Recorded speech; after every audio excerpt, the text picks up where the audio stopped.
Nizamabad urban నియోజకవర్గంలో double బెడ్రూమ్లు 375 నాగారం ప్రాంతంలో నిర్మించారు. నూతన కలెక్టరేట్ ప్రాంతంలో 400 డబుల్ బెడ్రూమ్లు ఇల్లు అయితే నిర్మించారు గత ప్రభుత్వం. 4 ఏళ్లు పూర్తయింది డబుల్ బెడ్రూమ్లు ఇళ్ల నిర్మాణం చేపట్టి.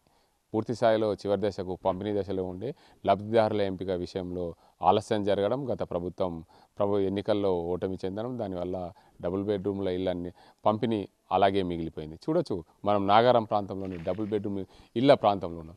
ఇక్కడ డబుల్ బెడ్రూమ్ ఇళ్ళ కోసము ఈ ప్రాంతంలో పూర్తి స్థాయిలో కరెంటు వైర్లు అయితే పూర్తి స్థాయిలో వేసిన పరిస్థితి ఉంది. కరెంటు వైర్లు అయితే కాలనీకి పూర్తి స్థాయిలో ప్రతి ఇంటింటికి స్తంభం వేసి లైన్ అయితే గుంజారు. ఏదైతే లైన్ గుంజిన నేపథ్యంలో ఆ స్తంభం నుండి ఈ ఇంటర్నల్ ఏదైతే ప్రతి ఇంటికి లైన్ వెళ్ళాల్సిన పరిస్థితి ఉంది. ఆ వెళ్ళే క్రమంలో ఓ స్తంభం నుండి మరో స్తంభానికి ఇట్లా ప్రతి కాలనీలో ఇలాంటి దుస్థితి నెలకొంది. ఎందుకంటే కరెంటు వైర్లను కూడా దొంగతనం చేసి ఎత్తుకపోయిన పరిస్థితి అయితే కనిపిస్తుంది. అంటే పూర్తి స్థాయిలో ఈ ప్రాంతంలో డబుల్ బెడ్రూమ్ల ఇళ్ల నిర్మాణం అయితే చేపట్టారు. ఈ ప్రాంతంలో ఎలక్ట్రికల్ వైర్లు కూడా గుంజారు. ట్రాన్స్కో వాళ్ళు కూడా పూర్తి స్థాయిలో విద్యుత్ సరఫరాను కూడా చేశారు. కానీ విద్యుత్ సరఫరా ఉండగా కరెంటుల వైర్లు ఎత్తుకపోవడం, దీన్ని మనం ఎలా పరిగణించవచ్చు అంటే అర్థం చేసుకోవచ్చు. తెలంగాణలో పేద ప్రజలు ఉండడానికి కోసం నిర్మించిన ఇళ్ళని భద్రత కాపాడుకోవడంలో ఈ ప్రభుత్వ అధికారులు విఫలమయ్యారని చెప్పచ్చు. ఎందుకంటే లక్షల వేల కోట్లు పెట్టి నిర్మాణం చేపట్టిన డబుల్ బెడ్రూమ్ల ఇళ్ళ పూర్తి స్థాయిలో శిథిలావస్థ దిశకు చేరుకున్నాయంటే దీనికంతా నిదర్శనం అధికారులనే చెప్పాలి. ఎందుకంటే ప్రభుత్వాలు వస్తుంటాయి, పోతుంటాయి, ప్రభుత్వాలు మారుతుంటాయి, చేరుతుంటాయి. కానీ ఈ ప్రాంతంలో అసాంఘిక కార్యక్రమాలకు అడ్డగా మారిందనే చెప్పాలి. ఎందుకంటే డబుల్ బెడ్రూమ్ల ఇళ్ళ నిర్మాణం పూర్తయింది, పంపిణీ జరగలేదు. ఈ ప్రాంతంలో ఎవరు రాకపోవడం, రాత్రి వేళ ఈ ప్రాంతానికి వచ్చి సాయంత్రం వేళ యువకులు ఎవరైనా సరే మద్యానికి, గంజా ఇలాంటి మత్తు పదార్థాలకు అలవాటు పడ్డ యువకులు ఈ ప్రాంతంలో మత్తు పదార్థాలు సేవిస్తూ భయభ్రాంతులకు గురి చేస్తున్నారని చెప్పి ఈ కాలనీ వాసులు అయితే చెప్తున్న పరిస్థితి. మరోవైపు ఈ ప్రాంతంలో మద్యం సేవిస్తూ మత్తు పదార్థాలు సేవిస్తూ ఈ ప్రాంతంలో అల్లర్లు చేస్తున్నారు. అందుకే కిటికీలు, అద్దాలు లాంటివి పగలగొట్టారని చెప్పి ఈ కాలనీ వాసులు, ఇక్కడ ఈ చుట్టుపక్కల ఉండే ప్రాంత వాసులు అయితే చెప్తున్న పరిస్థితి అయితే నెలకొంది. మొత్తానికి తెలంగాణలో అల్లుడు వస్తే పడుకోవడానికి, కోడలు వస్తే ఉండేందుకు నిర్మించిన అప్పటి సీఎం కేసీఆర్ ఇక్కడ కూడా పూర్తి స్థాయిలో పంపిణీ చేయకపోవడం, అధికారుల నిర్లక్ష్యమనే కొట్టొచ్చినట్లు కనిపిస్తుంది. దీనికి అందరికి సంబంధించి ఈ ప్రాంతంలో పేక ఆట ఆడుతూ పేక ముక్కలు కూడా కనిపిస్తున్నాయి. చూడొచ్చు, డబుల్ బెడ్రూమ్ల ఇళ్ల నిర్మాణం పూర్తయింది, పంపిణీ లేక అసాంఘిక కార్యక్రమాలకు అడ్డగా మారిందని చెప్పాలి. మరోవైపు చూడొచ్చు, ఈ కిటికీలు అయితే దానికి అంతటికి సంబంధించి పగలగొట్టిన దుస్థితి. అంటే మద్యం సేవించి విచ్చలవిడిగా ఎవరికి వారికి తెలిసిన విధంగా పగలగొట్టి అక్కడ రాళ్ళు కూడా కనిపిస్తున్నాయి. కిటికీలు పగలగొట్టిన రాళ్ళు కూడా కనిపిస్తాయి. అంటే దీనికి అంతటికి నిదర్శనం ఏంది? సెక్యూరిటీ. ఇక్కడ కాపలా లేకపోవడమే ఇదంతటికి కల కారణం. కాపలా ఉండకపోవడానికి ఎవరు బాధ్యత? ప్రభుత్వ అధికారులు, దీనికి సంబంధించిన కాంట్రాక్టర్. ఈ కాంట్రాక్టర్ పూర్తి స్థాయిలో దీనికి అంతటికి సంబంధించి నిర్మాణం అయితే చేపట్టారు, డబ్బులు అయితే తీసుకున్నాడు, పోయాడు. కానీ దీనికి అంతటికి సంబంధించి పూర్తి స్థాయిలో ఇది కాపలా అయితే ప్రభుత్వానికి అప్పచెప్పే వరకు కూడా ఇక్కడ బాధ్యత కాంట్రాక్టర్దే ఉంటుంది. కాబట్టి కాంట్రాక్టర్ నిర్లక్ష్యం వల్లనే ఇదంతా అసాంఘిక కార్యక్రమాలకు అడ్డగా మారిందనే చెప్పాలి. తెలంగాణలో ఇప్పుడున్న కాంగ్రెస్ ప్రభుత్వము పూర్తి స్థాయిలో వీటన్నింటినీ కూడా మరమ్మతులు చేయించి లబ్ధిదారులను ఎంపిక చేసే దిశగా ప్రయత్నాలు సాగిస్తే లక్షల కోట్ల డబ్బు వృధా కాకుండా ఉంటుంది. కాబట్టి ప్రభుత్వం ఇకనైనా ఆలోచించాలి. దీనికి అంతటికి సంబంధించి పూర్తి స్థాయిలో నిర్మాణం చేపట్టిన డబుల్ బెడ్రూమ్ల ఇళ్ళ పూర్తి స్థాయిలో పేద ప్రజలకు అందించే దిశగా ప్రయత్నాలు చేయాలని కోరుకుందాం. మరోవైపు ఏదైతే ఉమ్మడి నిజామాబాద్ జిల్లాలో నిజామాబాద్ రూరల్, అదేవిధంగా బాన్స్వాడ, కామారెడ్డి, బోధన్ తదితర ప్రాంతాల్లో అయితే డబుల్ బెడ్రూమ్ ఇల్లు నిర్మాణం చేసి కొంతమేర కన్నా పంపిణీ జరిగింది. కానీ నిజామాబాద్ అర్బన్ నియోజకవర్గంలో నూతన కలెక్టరేట్ వద్ద 400 డబుల్ బెడ్రూమ్ల ఇళ్ళ నిర్మాణం చేపట్టారు, పూర్తయింది. కానీ పూర్తి స్థాయిలో పంపిణీ జరిగింది. అదే నాగారం ప్రాంతంలో 375 ఇల్లు నిర్మాణం చేపట్టారు, పంపిణీ చేయలేదు, శిథిలా దిశకు చేరుకున్న పరిస్థితి నెలకొంది. ఏదేమైనటికీ గత ప్రభుత్వం చేసిన నిర్లక్ష్యం ఈ ప్రభుత్వం చేయకుండా లబ్ధిదారులను త్వరితగతిన ఎంపిక చేసి ఈ ప్రాంతంలో ఉన్న పేద ప్రజలకు గుర్తించి సరైన లబ్ధిదారులను గుర్తించి వారికి డబుల్ బెడ్రూమ్ ఇల్లు పంపిణీ చేస్తే బాగుంటుందని కోరుకుందాం. మరోవైపు ఈ నిర్లక్ష్యానికి గల కారణాలు ఎవరు?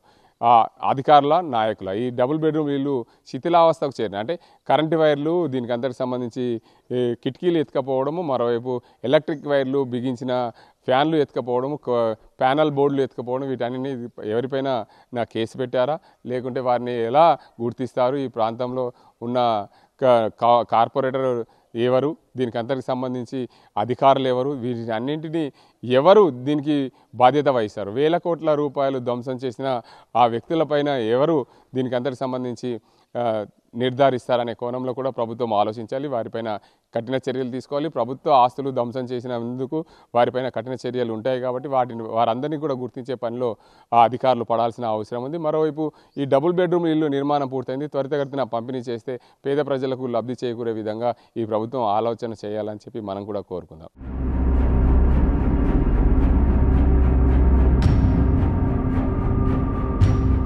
తెలంగాణలో డబుల్ బెడ్రూమ్ ఇళ్ల నిర్మాణం అయితే చేపట్టారు. పూర్తి స్థాయిలో పంపిణీ జరగలేదు. అందులో నిజామాబాద్ నగరంలో 775 ఇళ్ల నిర్మాణం జరిగింది. ఎక్కడ కూడా లబ్ధిదారుల ఎంపిక జరగలేదు. 4 ఏళ్లు పూర్తయింది, ఇళ్ల నిర్మాణం జరిగింది. తెలంగాణలో ఏర్పడ్డ కాంగ్రెస్ ప్రభుత్వం పూర్తి స్థాయిలో లబ్ధిదారులను ఎంపిక చేసి వారందరికీ కూడా ఇవ్వాలని చెప్పి ఈ ప్రాంత ప్రజలైతే కోరుతున్నారు. లబ్ధిదారుల ఎంపిక విషయం ఇక్కడ కొంతమంది ఈ ప్రాంత ప్రజలు ఉన్నారు, వారిని అడుగు. అసలు చెప్పండి, ఈ ప్రాంతంలో మొత్తంగా 775 ఇళ్ల నిర్మాణం జరిగింది నిజామాబాద్ నగరంలో. ఏంది ఇళ్ళ పరిస్థితి, డబుల్ బెడ్రూమ్ ఇల్లు? గత బీఆర్ఎస్ ప్రభుత్వము పేదల సొంతింటి కలను నెరవేరుస్తానని చెప్పేసి ప్రగల్భాలు పలికింది. అవి హామీలన్నీ అమలు చేయకుండానే ఆ ప్రజల ఉసురు తలిగి ప్రభుత్వం పోయిన పరిస్థితి కనబడుతూ ఉన్నది. ఈరోజు ప్రజాధనాన్ని దుర్వినియోగపరిచిన దాంట్లో నిదర్శనం ఏంటంటే నిజామాబాద్ నగరంలో కట్టిన డబుల్ బెడ్రూమ్ ఇండ్లు దానికి నిదర్శనంగా కనబడుతున్నాయి. ప్రజాధనాన్ని ఈరోజు ప్రజల కోసం కట్టిన డబుల్ బెడ్రూమ్ ఇండ్లని మొత్తం నిర్మించిన తర్వాత కూడా ప్రజలకు పంపిణీ చేసే పరిస్థితి లేదు అని అంటే అట్లాంటి నిస్సహాయ స్థితిలో ఆ ప్రభుత్వం ఉండే. ఈరోజు కట్టిన డబుల్ బెడ్రూమ్ ఇండ్లు అసాంఘిక కార్యకలాపాలకు నిలయమైపోయినాయి. మొత్తం డోర్లని నాగారం ప్రాంతంలో నిర్మించిన డోర్లని మొత్తం ఆ డోర్లు కానీ వైర్లు కానీ ఇప్పుడు విద్యుత్ స్తంభాలకు సంబంధించిన కరెంటు వైర్లను కూడా కట్ చేసుకొని పోయిండ్రు. ట్రాన్స్ఫార్మర్ బిగిస్తే ఆ ట్రాన్స్ఫార్మర్ కూడా చోరీకి గురైన పరిస్థితి ఉన్నది. ఈరోజు అంటే అసాంఘిక గంజాయి కానీ అదేవిధంగా బీర్ బాటిళ్ళు యువకులకి ఈరోజు మత్తు పదార్థాలు సేవించడానికి ఒక అడ్డాగా తయారైపోయింది. అట్లాగే వ్యభిచార గృహాలకు అడ్డాగా తయారైపోయిన పరిస్థితి ఉన్నది. కాబట్టి కలెక్టరేట్ ప్రాంతంలో కూడా అట్లాంటి పరిస్థితి ఈరోజు డబుల్ బెడ్రూమ్ ఇళ్ళని నిర్మించి అట్లనే వదిలేసిన పరిస్థితి ఉన్నది. మరి ఈ నిర్లక్ష్యానికి మా ప్రజాగ్రహానికి గురైంది కాబట్టి ఈరోజు బీఆర్ఎస్ ప్రభుత్వము అధికారాన్ని కోల్పోయిన పరిస్థితి ఉన్నది. కానీ ఈరోజు కాంగ్రెస్ పార్టీ అధికారంలోకి వచ్చిన తర్వాత ఇందిరమ్మ ఇండ్ల పేరుతోటి సొంతింటి కలను నెరవేరుస్తామని చెప్పేసి ప్రభుత్వం ప్రకటించింది. దాంట్లో భాగంగానే ఈరోజు నిజామాబాద్ అర్బన్ మీద అధికార పార్టీకి సంబంధించిన నాయకులు ప్రభుత్వము దీని మీద దృష్టి పెట్టాలి. ఇది కట్టి ఆల్రెడీ లబ్ధిదారుల ఎంపిక చేసి ఉన్నారు ఆల్రెడీ. కాబట్టి వాళ్ళందరినీ కనీసం లాటరీ సిస్టంలోనైనా తీసుకొచ్చి వాళ్లకు లబ్ధిదారులను ఎంపిక చేసి ఈ కట్టిన డబుల్ బెడ్రూమ్ ఇళ్ళని మంజూరు చేయాలని చెప్పేసి ఈ సందర్భంగా మేము డిమాండ్ చేస్తూ ఉన్నాం. అట్లాగే రాష్ట్ర ప్రభుత్వం ఏదైతే ఇందిరమ్మ ఇళ్ళకు నిర్మాణం కోసం 5 లక్షల రూపాయలు లోన్ ఇస్తామని చెప్పేసి చెప్పింది. కాబట్టి అది కూడా ఈరోజు సొంతింటి కళను నెరవేర్చుకోవడం కోసం కనీసం కాంగ్రెస్ పార్టీ హయాంలో ఈ కళ నెరవేరుతుందని చెప్పేసి మేము ఆశాభావాన్ని వ్యక్తం చేస్తున్నాం. కాబట్టి ప్రజల సమస్య మీద, ఈ డబుల్ బెడ్రూమ్ సమస్య మీద నిజామాబాద్ అర్బన్లో ఉన్న అధికారులు స్పందించి ప్రజలకు ఒక పరిష్కార మార్గం చూపించి ఆ సొంతింటి కళను నెరవేర్చాలని చెప్పేసి దీని మీద ఒక ప్రత్యేక నిఘా ఎంక్వైరీ ఏర్పాటు చేయాలని చెప్పేసి డబుల్ బెడ్రూమ్ ఇళ్ళ నిర్మాణానికి సంబంధించి ఎంక్వైరీ చేసి దాంట్లో జరిగిన అవినీతి మీద అదేవిధంగా ఇవ్వకుండా ఉండడానికి గల కారణాలను అన్వేషించి ప్రజలకు అందించాలని చెప్పేసి ఈ సందర్భంగా మేము డిమాండ్ చేస్తాం. ముఖ్యంగా చెప్పండి, ఇల్లు నిర్మాణం పూర్తయింది. ఇక్కడ నాగారం ప్రాంతంలో 375, కలెక్టరేట్ ప్రాంతంలో 400 ఇల్లు, సుమారు 775 నిజామాబాద్ అర్బన్ నియోజకవర్గంలో పూర్తయ్యాయి. ఇల్లు నిర్మాణం పూర్తయింది. దీన్ని పంపిణీ చేయకపోవడం వల్ల కిటికీలు, అద్దాలు, కరెంటు వైర్లు అన్నీ కూడా లోపల ఫ్యాన్లు బిగించినవి కూడా వాటిని అన్నింటినీ ఎత్తుకపోయారు. అంటే ఇవి ఎత్తుకపోవడానికి ప్రభుత్వ నిర్లక్ష్యమే కారణం అంటే ఇక్కడ ఈ ప్రాంతంలో నిఘా లేకపోవడమేనా? ఈరోజు ఏదైతే ఇంత ప్రజాధనాన్ని పెట్టి దీన్ని కాపాడాల్సిన బాధ్యత, నిర్వహణ బాధ్యత కాంట్రాక్టర్ది. అట్లాగే ప్రభుత్వానికి సంబంధించి పోలీసుల నిఘా వ్యవస్థ అనేది ప్రధానమైన లోపం కనపడతా ఉన్నది. ఎందుకు అనంటే ఈరోజు ఇక్కడ అసాంఘిక కార్యకలాపాలు జరుగుతున్నాయని చెప్పేసి పెట్రోలింగ్ నిర్వహించకుండా ఉండడం వల్లనే ఈరోజు వాళ్ళందరూ దర్జాగా ఈరోజు అవన్నీ తీసుకొని పోవడం, దర్వాజాలు కూడగొట్టుకోవడం, ఈరోజు కరెంటు వైర్లను కూడా తెంపుకొని పోవడం, ట్రాన్స్ఫార్మర్ని తీసుకుపోవడం, ఇట్లాంటివి అన్నీ జరుగుతూ ఉంటాయంటే ఇక్కడ కొన్ని రోజుల పాటు సెక్యూరిటీని ఏదో తాత్కాలికంగా ఒక వ్యక్తిని పెట్టినారు. ఏదైతే అసాంఘిక కార్యకలాపాలకు పాల్పడే వాళ్ళు వాళ్ళ మీద భౌతిక దాడులు చేయడంతో ఇక్కడ పని చేయడానికి కూడా ఈరోజు వెనుకాడుతున్న పరిస్థితి ఉన్నది. కాబట్టి అట్లాంటి వాళ్ళపైన ఈ అసాంఘిక కార్యకలాపాల పాల్పడే వాళ్ళపైన ఈరోజు పోలీస్ అధికారులు ప్రత్యేక చర్యలు తీసుకోవాలి. నాగారం ప్రాంతం మొత్తం మత్తు పానీయాలకి, గంజాయికి, అదేవిధంగా ఇతర అసాంఘిక కార్యకలాపాలకి అడ్డాగా మారిన పరిస్థితి ఉన్నది. కాబట్టి ప్రత్యేక నిఘా ఏర్పాటు చేయాలని చెప్పేసి ఈ సందర్భంగా మేము విజ్ఞప్తి చేస్తూ ఉన్నాం. మరోవైపు ఇక్కడ ఈ ప్రాంతంలో ఏదైతే ఇల్లు నిర్మాణం చేసుకొని కొంతమంది ఇళ్లలో రెంటుకుంటున్నారు, వారికి డబుల్ బెడ్రూమ్ల కోసం ఏదైతే అప్లికేషన్లు కూడా పెట్టుకున్నారో అని చెప్తున్నారు. చెప్పండి అమ్మా, మీరు ఈ ప్రాంతంలో నివసిస్తున్నారు, కిరాయికి ఉంటున్న పరిస్థితి ఉంది. అసలు ఏంది ఈ పరిస్థితి? మీరు డబుల్ బెడ్రూమ్లు మీ ప్రాంతంలో కట్టారు కదా, మీకు డబుల్ బెడ్రూమ్ పంపిణీ చేశారా? లాటరీ పద్ధతిలో మీ పేరేమని వచ్చింది అప్పుడు? లేదు సార్, ఇప్పటివరకు అయితే రాలేదు. మేమైతే అప్లికేషన్ పెట్టుకున్నాం కానీ ఇప్పటివరకు అయితే ఇవ్వలేరు. మరి గరీబోళ్ళు ఎట్లా ఉండాలి? కనీసం ఇస్తేనన్నా డబుల్ బెడ్రూమ్స్ వాళ్ళు ఎవరెవరి నేమ్స్ ఉన్నాయి కనీసం చూసుకొని ఎవరు ఎట్లా ఉన్నారు ఏం కథ అని ఆలోచించి గరీబోళ్ళకి ఇస్తే కనీసం వాళ్ళు బతికే అవకాశం ఉంది. కాబట్టి ఒంటరిగా వెళ్ళాలన్నా కూడా భయం అవుతుంది. మేము లేడీస్ ఎవరైనా సరే ఎప్పుడైనా టైం అనుకోకుండా వస్తే అక్కడ వెళ్ళేటప్పుడు ఎవరో బాయ్స్ ఉంటారు, తాగుతారు, చేస్తారు, ఏమేమో కిటికీలు అవి ఇవి పలగొడుతూ ఉంటారు. ఇక లేడీస్ మాకు ఇబ్బంది అవుతుంది. మరి కట్టినందుకన్నా కనీసం ఇయ్యాలా అన్నట్టు వాళ్ళు బాధ్యత తీసుకోవాలి. అట్లా అని కోరుతున్నాం. Okay, thank you. చెప్పండి అమ్మా, ఇక్కడే ఉంటారు, మీరు ఈ ప్రాంతంలో కిరాయికి ఉంటారు, మీరు డబుల్ బెడ్రూమ్ ఇల్లు కోసం అప్లై చేసుకున్నారు. గతంలో ప్రభుత్వం టీఆర్ఎస్ పార్టీ అధికారంలో ఉన్నప్పుడు ఎవరు ఇవ్వలేదు సార్. అప్లై చేసినాము కానీ ఇవాళ రేపు అంటారు కానీ ఇక్కడ ఇచ్చింది లేదు. ఇక్కడ మా ఆడపిల్లలు ఏదైనా వర్క్ చేసి ఏదైనా పని చేసి కాలేజీ పోయి రావాలంటే వాళ్ళకు భయం అవుతున్నది. మధ్యాహ్నం పూట కూడా ఇక డ్రగ్స్, గాంజాయి అది ఇది చేసుకొని మీద కూర్చొని అంతా తాగుతున్నారు, డింగాన చేస్తున్నారు. ఎవరైనా పోవాలంటే కూడా లేడీస్లు నైట్ పూట కానీ పగల పూట కానీ భయం అవుతుంది. ఈ కట్టినందుకు ఎవరికైనా ఇచ్చినా కానీ వాళ్ళు సంతోషపడైనా ఉంటారు కదా. ఇక్కడ ఒకటి పెద్ద ఊర్లాగా అయిపోతుంది కదా. అట్లా కాకుండా ఇక్కడ అడిలల్లా కట్టి మొత్తం అన్ని పీక్కోపోయి ఇక్కడ భయపడు, ఇక్కడ పిల్లలు ఆడుకునే దగ్గర కూడా అన్ని పీక్కోపోయిండ్రు. అవి ఏది లేదు. కనీసం ఇక్కడ రావాలంటేనే భయం అవుతున్నది. మేము బాగా పోయే పరిస్థితుల్లో కూడా ఉంటలేము. నైట్ పూట పని చేసుకొని వచ్చి అట్లా ఇవాళ డబల్ బెడ్రూమ్ ఇవ్వాల. ఇక్కడ ఇట్లా ఉంచకుండా పేదవాళ్ళకి ఇచ్చినా కనీసం బతికి వాళ్ళన్న పేరు ఇది చేసుకుంటారు కదా.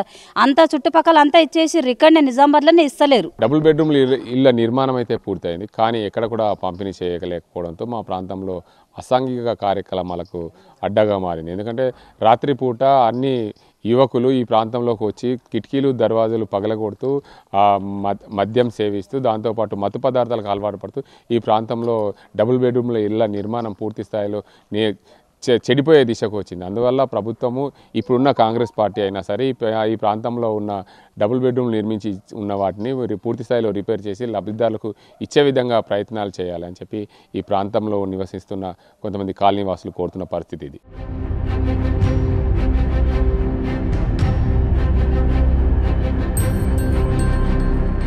తెలంగాణ రాష్ట్రంలో పేద ప్రజల కోసం డబుల్ బెడ్రూమ్ నిర్మించాలని గత ప్రభుత్వంలో పనిచేసిన సీఎం కేసీఆర్ ప్రజలు ఇబ్బందులు పడకుండా ఉండేందుకు వారి కోసం డబుల్ బెడ్రూమ్ ఇల్లు నిర్మాణం చేశారు. కానీ పూర్తి స్థాయిలో నిర్మాణం అయితే జరిగింది, కానీ ఎక్కడ కూడా పంపిణీ జరగలేదు. మన నిజామాబాద్ నగరంలోని నాగారం ప్రాంతంలో ఉన్నాం. డబుల్ బెడ్రూమ్ ఇల్లు నిర్మాణం చేసి అలాగే వదిలిపెట్టిన పరిస్థితి. ఆ ఇల్లు నిర్మాణం చేసిన నేపథ్యంలో ఆ ఇల్లు ఎలా ఉన్నాయి, అయితే పంపిణీ జరగకపోవడం వల్ల ఎలాంటి ఆ శిథిలావస్థలకు చేరుతున్నాయి, దాంట్లో ఏమేమి పగిలిపోయాయి, ఏమి దాంట్లో ఉంచారు అనే కోణంలో కూడా మొత్తం తెలుసుకుందాం. అసలు ప్రభుత్వము గతంలో ఏదైతే అల్లుడొస్తే ఎక్కడ అంటాడు, కోడలొస్తే ఎక్కడుంటుంది అనే ఉద్దేశం మీద ఇక్కడ తెలంగాణ రాష్ట్ర వ్యాప్తంగా డబుల్ బెడ్రూమ్ ఇల్లు నిర్మాణం అయితే చేశారు. ఉమ్మడి నిజామాబాద్ జిల్లా వ్యాప్తంగా చూసుకుంటే ఒక నిజామాబాద్ రూరల్, అదేవిధంగా బాన్స్వాడ, కామారెడ్డి నియోజకవర్గాల్లో మాత్రమే డబుల్ బెడ్రూమ్లు పంపిణీ జరిగింది. పూర్తి స్థాయిలో కూడా మిగతా ప్రాంతాల్లో కూడా నిర్మాణం దశలోనే ఉన్నాయి. మరికొంత నిజామాబాద్ నగరంలో మాత్రం 775 ఇళ్ల నిర్మాణం అయితే జరిగింది. ఆ 775 ఇళ్ల నిర్మాణం జరిగిన నేపథ్యంలో పూర్తి స్థాయిలో ఎక్కడ కూడా ఇళ్ల పంపిణీ అయితే జరగలేదు. 4 ఏళ్లకు పైగా ఇళ్ల నిర్మాణం పూర్తయి 4 ఏళ్లకు పైగా అయింది. ఇప్పటి వరకు కూడా ఇళ్ల నిర్మాణం పూర్తిగా పంపిణీ జరగలేకపోవడం దీని అంతటికీ మనం చూసుకోవచ్చు. అయితే మన నిజామాబాద్ నగరంలోని నాగారం ప్రాంతంలో ఉన్నాం. డబుల్ బెడ్రూమ్ ఇల్లు నిర్మించిన ఇల్లు ఆ పరిస్థితులు ఎలా ఉన్నాయి. అయితే ఇక్కడ చూడొచ్చు, దీనికి అంతటికి సంబంధించి మెయిన్ డోర్ అయితే పెట్టారు. మెయిన్ డోర్ మాత్రం దానికి సంబంధించిన డోర్ని అయితే పగలగొట్టిన పరిస్థితి ఉంది. దీనికి అంతటికి చూసుకోవచ్చు, రాష్ట్ర ప్రభుత్వము లక్షల కోట్లు వెచ్చించి లక్షల కోట్లు వెచ్చించి పేద ప్రజల కోసం నిర్మించిన ఇల్లు శిథిలావస్థకు చేరిందనే నిదర్శనంగా చెప్పుకోవచ్చు.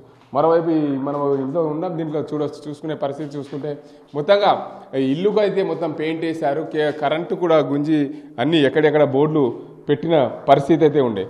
చూడొచ్చు, ఈ బోర్డు కూడా పెట్టింది ఉండే. ఇక్కడ దీనికి అంతటికి సంబంధించి కేబుల్ వైర్లు గుంజి దీనికి అంతటికి పూర్తి స్థాయిలో ఫిక్స్ చేసిన పరిస్థితి అవుతుంది. కానీ ఇక్కడ ఎక్కడ కూడా బోర్డులు, ఎలక్ట్రిక్ స్విచ్లు కూడా ఎక్కడ కూడా కనిపించలేదు. మరోవైపు కిటికీలకు సంబంధించి చూడొచ్చు, ఈ ఎలక్ట్రిక్ బోర్డుకు సంబంధించి దీన్ని మొత్తంగా ప్యానల్ బోర్డు ఫిట్ చేసి ఎలక్ట్రికల్కి సంబంధించిన కేబుల్ వైర్లు కూడా ఫిట్ చేసిన పరిస్థితి. దీనికి అందరికీ స్క్రూలు పెట్టి అన్నీ కూడా పెట్టిన పరిస్థితి అయితే కనిపించింది. కానీ పూర్తి స్థాయిలో ఎక్కడ కూడా ఇళ్ల నిర్మాణం పంపిణీ జరగకపోవడం, ఇక్కడ మొత్తం ఎలక్ట్రికల్ బోర్డులతో సహా అన్ని ఎత్తుకెళ్ళిన పరిస్థితి అయితే కనిపిస్తుంది. దీనికి అంతటికి సంబంధించి ప్రభుత్వ నిర్లక్ష్యం. ఎందుకంటే గత ప్రభుత్వం 4 ఏళ్ల క్రితం నిర్మించి పూర్తి అయింది. 4 ఏళ్ల నుంచి కూడా ఎక్కడ కూడా పంపిణీ జరగకపోవడం, దీనికి అంతటి కూడా పెండింగ్లో పెట్టడం, లబ్ధిదారుల ఎంపిక సరైన రీతిలో జరగకపోవడం.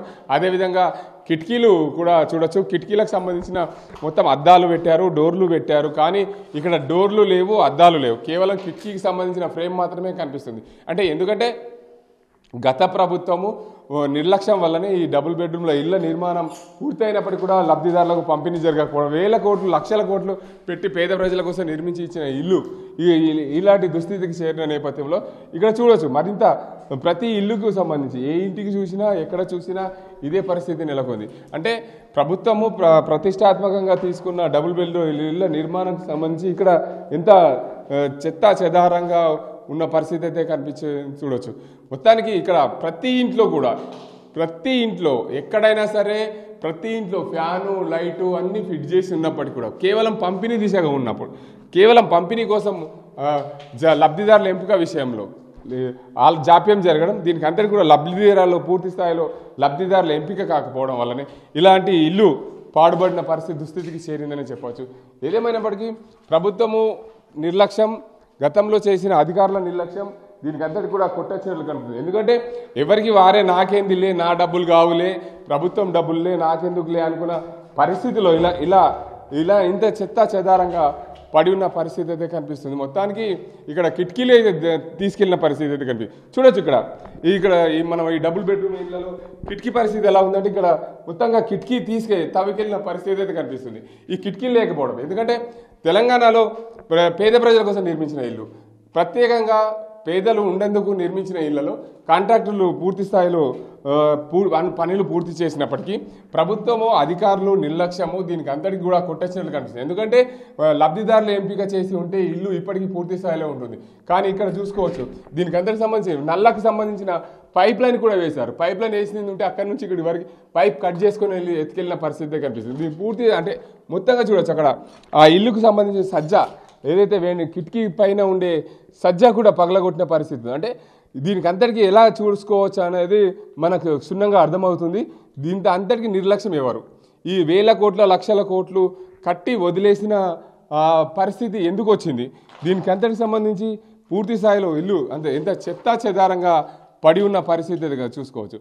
ఏదేమైనా తెలంగాణ రాష్ట్ర ప్రభుత్వము గతంలో పనిచేసిన తెలంగాణ రాష్ట్ర ప్రభుత్వము మాజీ సీఎం కేసీఆర్ ఆధ్వర్యంలో జరిగిన డబుల్ బెడ్రూమ్ల ఇళ్ల నిర్మాణానికి సంబంధించి దుస్థితి ఈ విధంగా ఉంటే అసలు ఇంకా మనం ఒక ప్రాంతంలో ఉన్న నాగారం ప్రాంతంలో ఉన్నాం, ఆ నాగారం ప్రాంతంలో ఉన్న దుస్థితి ఇలాగనే ఉంటే దీనికి అందరికి సంబంధించి చూసుకుంటే మనం ప్రత్యేకంగా ప్రభుత్వము దానికి అందరికి సంబంధించి అధికారుల నిర్లక్ష్యమే మనకు పూర్తి స్థాయిలో కొట్టాచినట్లు కనిపిస్తుంది. దీనికి అందరికి ఇంకో ఇంట్లో చూస్తాం మనం, ఈ ప్రతి ఇంట్లో కూడా ఇలాంటి దుస్థితి నెలకొంటే పేద ప్రజల కోసం నిర్మించిన ఇల్లు వేల కోట్లు లక్షల కోట్లు పెట్టుబడి పెట్టి నిర్మాణం జరిగి కాంట్రాక్టర్లకు డబ్బులు చెల్లించి పూర్తి స్థాయిలో వాటన్నింటినీ కూడా ప్రభుత్వము ఇచ్చిన నేపథ్యంలో ఈ ఇంట్లో కూడా చూడొచ్చు మనం, కేవలం అక్కడ వైరు మాత్రమే కనిపిస్తుంది.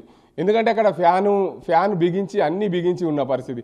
కానీ అక్కడ ఇంకెక్కడ కూడా వైర్లు లేవు, మొత్తం బోర్డులు కూడా లేవు, ఎత్తుకెళ్ళిన పరిస్థితి చూడచ్చు. ప్రతి ఇంట్లో చెత్తా చెదారం. ఇది ఇల్లు ఎవరైనా ఉండే ఇల్లు లాగా ఉందా?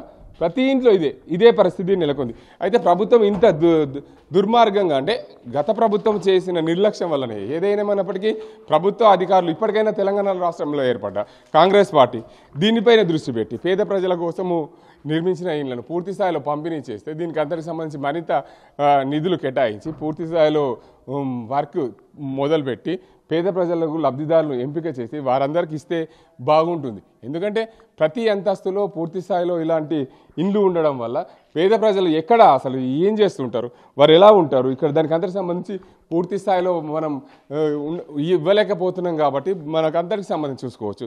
మొత్తంగా తెలంగాణ రాష్ట్రంలో తొలి ముఖ్యమంత్రిగా పనిచేసిన మాజీ సీఎం కేసీఆర్ దానికి అందరికి సంబంధించి చూసుకుంటే ఈ ప్రాంతంలో ఏదైతే నిజామాబాద్ జిల్లాలో తెలంగాణ తొలి ముఖ్యమంత్రి మాజీ సీఎం కేసీఆర్ నిజామాబాద్ జిల్లాలో 775 ఇండ్లు నిర్మాణం అయితే చేపట్టారు. పూర్తి స్థాయిలో ఒక్క ఇల్లు కూడా పంపిణీ జరగలేదు. కేవలం నిజామాబాద్ నగరంలో 775 ఇండ్లు నిర్మించిన నేపథ్యంలో పూర్తి స్థాయిలో ఎక్కడక్కడ వాటిని పంపిణీ చేయకపోవడం వల్ల అధికారుల నిర్లక్ష్యం, లబ్ధిదారుల ఎంపికల విషయంలో నిర్లక్ష్యం జరగడం మొత్తానికి ఈ ఇల్లు మాత్రం చెత్తాచెదారంగా పాడుబడి దానికి సంబంధించిన కిటికీలు లేకపోవడం, కిటికీలు తొలగించడం, ఎలక్ట్రిక్ వైర్లు తొలగించడం, నల్ల పైపులు తొలగించడం ఇవన్నీ కూడా మనకు కొట్టొచ్చినట్లు కనిపిస్తుంది. కిటికీలకు సంబంధించిన అద్దాలు పగలవడం, కిటికీలు అయితే ఒక దగ్గర అయితే బాత్రూమ్ కిచెన్కి సంబంధించిన కిటికీలు ఎత్తుకపోవడం, మొత్తంగా వీటి అన్నింటిని చూస్తే దుస్థితి ఇలా ఉంది. మరి 1000 కోట్లు ఇప్పుడు వెచ్చించి మళ్ళీ దీన్ని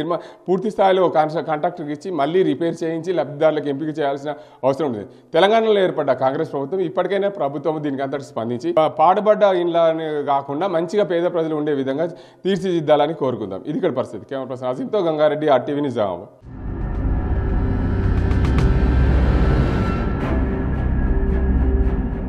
మరిన్ని వీడియోస్ కోసం ఛానల్ ని సబ్స్క్రైబ్ చేయండి. లేటెస్ట్ అప్డేట్స్ కోసం వాట్సాప్ ఛానల్ ని ఫాలో చేయండి. అండ్ లింక్ డిస్క్రిప్షన్ లో ఉంది.